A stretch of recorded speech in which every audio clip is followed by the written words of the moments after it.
Hi guys, my name is Crystal and welcome to my YouTube channel. Alexa, what's the time please? It's 8:35 a.m. And Alexa, what's the date today? Today is Thursday the 23rd of December. And Alexa, what's the time?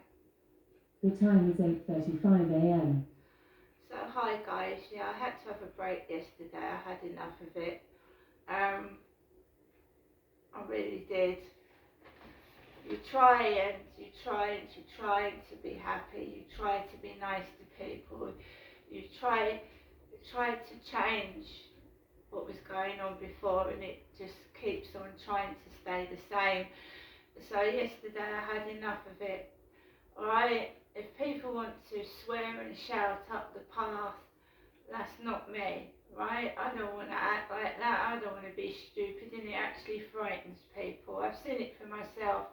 A man yelling down his mobile phone, F this, F that. It frightens people, right? Who wants to be like that? And if that poor guy's got a mental health problem, he needs help. The one I passed yesterday on the field, walking up and down, kicking things and yelling, right? That is not normal behaviour. It's quite frightening for women and children walking up the path, someone swearing and shouting. And my mum has often said that my dad, she said it again yesterday because I went up to visit my mum yesterday. She kept going on how abused she was by my dad and how he shouted at her and did things to her. I mean, he's gone now. And she even said that my dad might have faked his death. Derek may have faked his death. Well, I saw my father's dead body in the Co-op funeral service in Rochester High Street. And it wasn't a dummy, it wasn't made of wax, it was my father with the wrinkles on his forehead, the big nails that he had, his big hands, and the police had taken my father's fingerprints. Right? My dad's body had been through enough. He'd had a whole autopsy. His eyes were stitched up. His mouth was stitched up. They cut my dad open, right? There's no more that you can inflict on him. He's gone, right? And I'm Derek's daughter. So I spent hours listening to my mum telling me how bad my father was again. I went up in a taxi yesterday to my mum's address. He picked me up, a Volks taxi outside the flats, a man with glasses and a hat on, beanie hat. Took me up to my mum's. The fare was just under £10. My mum was sat down on her sofa and she'd left the door open because she can't get up. So I rang the doorbell because I don't walk into people's properties. I didn't know the door was open. And the taxi fare was on the table, £13. So I took the money, paid the taxi driver, and sat down with my mum. She keeps saying she's not using my dad's money. That's what she keeps saying. She's not using Derek's money, it's hers. Sat down, talked with my mum, and I wanted to help my mum.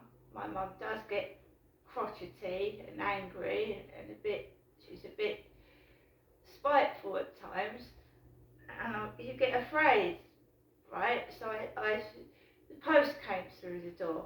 She'd had a council tax bill in her name and it was £1,000. So my mum read that upset her. Then something else came through the door. It was a BT telephone book. I haven't seen one round here near the flats. I haven't seen anyone deliver the BT phone book for ages, all the yellow pages. I haven't had a BT telephone book, so I picked that up.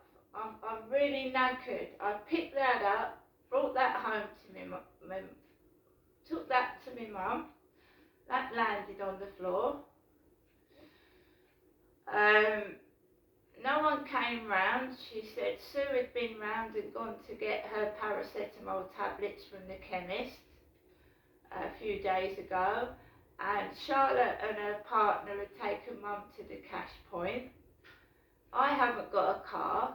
I then went down the shops for my mother, Jennifer, and there was a load of men hanging about, and I didn't know who or what they were, making noises down my mum's road. About 4 or 5 of them, and they were in fact gardeners, contracted gardeners from Southern Housing to do my mum's back piece of garden. She has got a small piece of garden where she can plant roses. I've got a balcony. Walked down the road past these men making funny noises. Went to the shops for my mum. She'd asked me for first class stamps.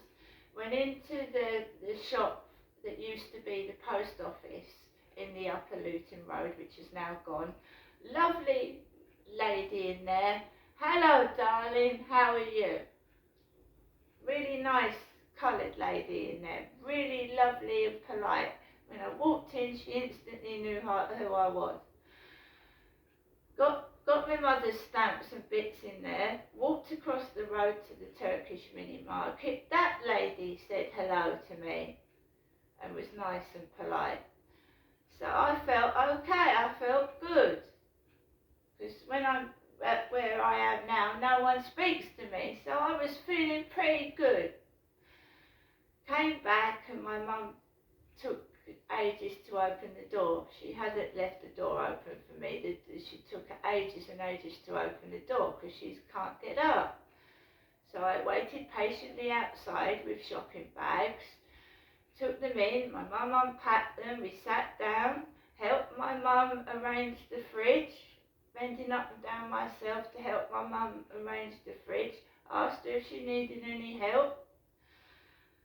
So I helped my mum as best as I could, and then we heard drilling of the gardeners had come out to cut my mum's tree down outside her window and cut all the bushes at the back of the building. And they had great long hedge cutters, blow machines that picked the leaves up, 4 or 5 of them, blokes, one with a Santa hat on. And I stayed indoors, and my mum talked to these men, and she offered them mince pies, and she was going to make them a cup of tea. I just sat indoors, right? Now my mum is dressed like she's got a pair of jeans on with a bulge at the front. She's dressing like a man. My mother Jennifer looks like a man. If you look at her from the front, because she's gone bald on top and she's grey, and she's wearing old men's jeans, and she has been doing since I came down in 2008, been wearing old blokes' jeans, she looks like a man from the front, she does. And I've told her that, you know, why do you wear clothes like that? And she's been doing it since before she got disabled. And she's got her reasons for it. And you know, while my mum she knows what the date is, she knows what she's doing, she's transferred her name in the tenancy over to her, I can't change what she's doing. But she's dressing like a bloke, and she is a woman. And my father Derek died on August the 25th, 2020. Right? And she's doing the same mannerisms as my dad. He used to do that with his feet because he had bad circulation. Right, I've got to do another part to this. I'll see you later.